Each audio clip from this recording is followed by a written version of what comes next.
Alright guys, today we are back in the print farm. We got a bunch of stuff going in right now. The printers are all kind of starting up for the day. We are doing a little monster Dragon Godzilla on the H2D. I plan on doing a full featured video on the H2D very soon, just kind of going over my thoughts, review, and everything on it. So stay tuned for that. I'm planning on doing a few like test prints, so comment down below what kind of prints you guys would like me to show on this. The K2 Plus, honestly, right now you guys can see my huge collection of boxes that I use to ship stuff out. The K2 Plus isn't really operational right now, not because it's broken, it's actually totally fine. I did do the internal poop mod, which if you guys want to know about that, let me know. The plates have just been awful. I'm getting no, you can kind of see here, bed adhesion is just awful. I have the PI plate. I bought this newer Wham Bam plate, still bad with bed adhesion. I think it's honestly maybe my mesh or something. I think when I look it up on the fluid thing, it looks horrible, but I don't know. I'm still trying to figure this out. The K2 Plus is just, it's good for like, I did like the single block print on there and that came out just fine. But like flexies and stuff like this, it's just been awful. Something always breaks loose or just doesn't fit right. And yeah, it's been not fun. So the K2 Plus is really testing my patience here. But I have two new plates coming from the K2 Plus, which I'll show you guys in a second. This one's doing like an alien figure. Pretty much every bamboo printer I have is running a cryo grip plate. As you can see, even the H2D is running a cryo grip plate now because I've tried all the plates that they offer. I've tried Super Tack, I've tried the standard PI plates, and I always eventually have issues with bed adhesion. And you can't really use Super Tack with, it recommends to not use it with silk. I've used it with silk PLA and it's been fine, but even then the Super Tacks, they wear down, in my opinion, way faster than any other plate. I've had them maybe last 2, maybe 3 months, but after a while they just fall apart and they don't do bed adhesion well anymore. As unorganized and all over the place as it always was. Still trying to figure out exactly how to sort this thing out. I'm just putting them up there as they come in, you know. Get some lighting in here. These are from Vunk Flexies. It's their Mothman. And I don't like that I have to glue this in. I wish it was like a locking pin or something like that, but this is a cool little figure. We'll see maybe if this sells. A few of the different heads for the Mothman. So we'll see if I'll list them with both or an option, or not too sure. But yeah, the big elephant in the room, I have gotten used to the idea now of just basically holding on to all my Amazon and any boxes that I get and just pretty much using these to ship things out because it's just easier. It's less waste, I guess, if I can reuse these. I don't like using them because I think it kind of has a little bit more of a like not professional look shipping in a used box, but I think it's better than having to use the boxes that I actually buy. Like this are the boxes I usually buy, just, you know, standard boxes. And the Amazon ones are just as good quality. It's not like a quality issue, but that's what I started doing here with these. And I did buy a bunch of this hairspray to try to help with the bed adhesion for the K2 Plus. So I bought a bunch of the Aquanet here and this other one that I saw people talking about. Just the cheapest ones I could find on Amazon. Because of certain reasons, I'm probably not even gonna try these. I'll just hold on to them in case I need them. But I'll talk about my big solution for the K2 Plus here in a second. I really wanna show off from the last video, this Nebula filament from Landu. This is just gorgeous. You guys can see how much this thing sparkles and shines. It's such a beautiful filament.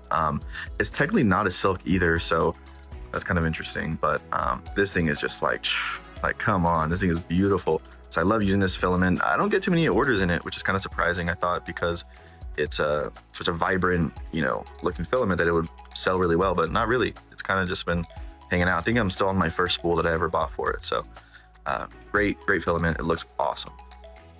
Now another solution I was trying with the K2 Plus was glue sticks. This is kind of what I've been trying for a long time. So the standard Elmer's glue stick.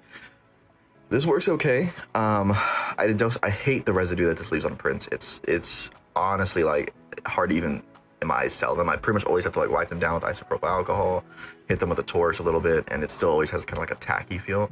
So I don't love using this. The Creality glue stick that came with the printer, kind of the same thing. Generally, it's not anything much different than the Elmer's one, but yeah, this one's okay.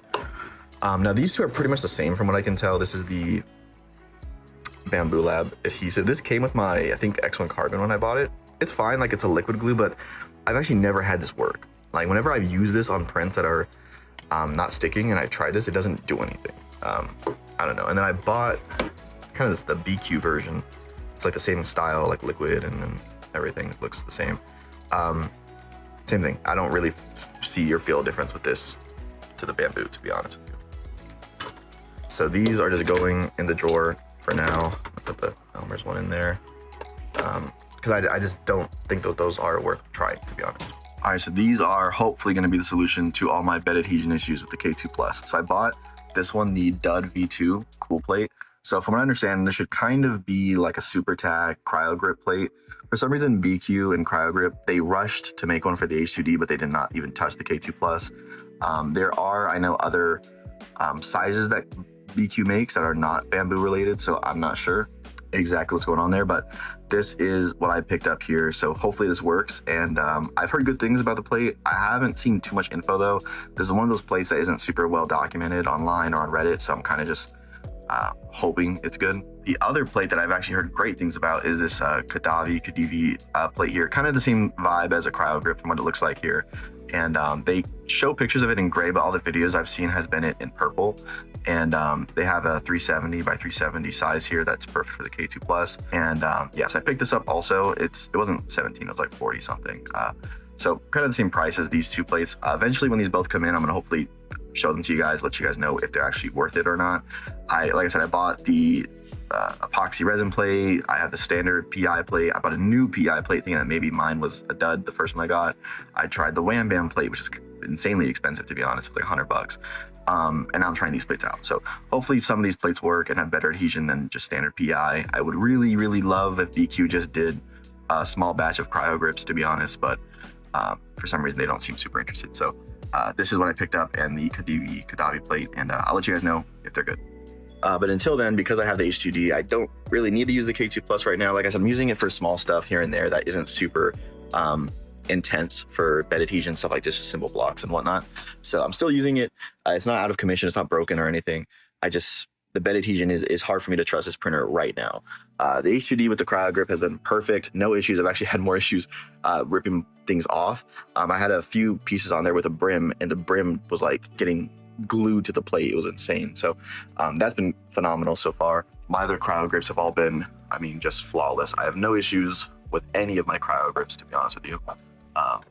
So yeah, hopefully I can get those new plates in, and then we'll go from there with the K2 Plus. But kind of a dud so far on the K2 Plus. It's a great printer. I think there's so many good things I like about it. If you guys saw my video that I did on the K2 Plus, I think it's a great printer.